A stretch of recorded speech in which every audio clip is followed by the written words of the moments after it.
భారతదేశంలోనే కాదు, ఏషియాలోనే అతిపెద్ద గిరిజన జాతరకు మేడారం సిద్ధమైంది. రెండేళ్లకోసారి జరిగే మేడారం మహాజాతరకు తెలుగు రాష్ట్రాల నుండే కాదు, దేశం నలుమూలల నుంచి భక్తులు తండోపతండాలుగా తరలివస్తారు. విదేశాల నుండి వస్తుంటారు. ఇలా ఈసారి కూడా వనదేవతలు సమ్మక్క సారలమ్మలను దర్శించుకునేందుకు భక్తులు పోటెత్తుతున్నారు. ఇప్పటికే మేడారం జనసంద్రంగా మారింది. ఇక ఈ నెల 31 వరకు జరిగే జాతర మరింత కీలకం. ఈ రోజుల్లోనే అసలైన జాతర జరుగుతుంది. మేడారం జాతర నేపథ్యంలో హైదరాబాద్తో పాటు రాష్ట్రంలోని ఇతర పట్టణాలు, వివిధ ప్రాంతాల నుంచి తెలంగాణ ఆర్టీసీ ప్రత్యేక బస్సులు నడుపుతోంది. ఈ మహాజాతర కోసమే ఏకంగా 4,000కు పైగా ప్రత్యేక బస్సులు నడపనున్నట్లు తెలంగాణ రాష్ట్ర రోడ్డు రవాణా సంస్థ ప్రకటించింది. ఇందుకోసం 11,000 మందికి పైగా అనుభవజ్ఞులైన డ్రైవర్లు, సిబ్బంది పనిచేయనున్నారని ప్రకటించింది.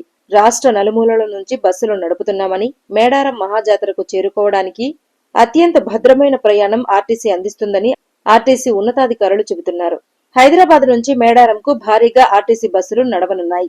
నేరుగా మేడారంకు బస్సు సదుపాయం లేని వారు హైదరాబాద్ కు చేరుకొని ఇక్కడి నుండి వెళ్లవచ్చు.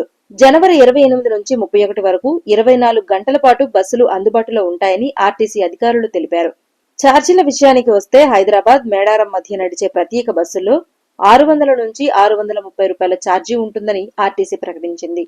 హైదరాబాద్ లోని ఎంజీబీఎస్ తో పాటు ఇతర బస్టాండ్లు, వివిధ ప్రాంతాల నుంచి మేడారంకు బస్సులు నడుస్తాయి. Express, semi deluxe, deluxe, super luxury ప్రారంభమయ్యే ప్రాంతాన్ని బట్టి ఛార్జీలు మారుతుంటాయి. ఈ జనవరి 28 నుంచి మేడారంలో అసలైన మహాజాతర మొదలవుతుంది. అడవుల నుంచి అమ్మవార్లు గద్దెలపైకి చేరుకుంటారు. మొదటి రోజు సారలమ్మ, పగిడిద్దిరాజు, గోవిందరాజులు గద్దెలపైకి చేరుకోవడంతో జాతర ఘట్టం మొదలవుతుంది. ఇలా జనవరి 39న అంటే శుక్రవారం రోజున సమ్మక్క సారలమ్మ ఇద్దరు దేవతలు గద్దెలపై కొలువై భక్తులకు దర్శనమిస్తారు. ఇక జనవరి 31 శనివారం రోజున సాయంత్రం సమ్మక్క సారలమ్మ, పగిడిద్దరాజు, గోవిందరాజు దేవుళ్లు తిరిగి వనప్రవేశం చేయడంతో మేడారం జాతర ముగుస్తుంది.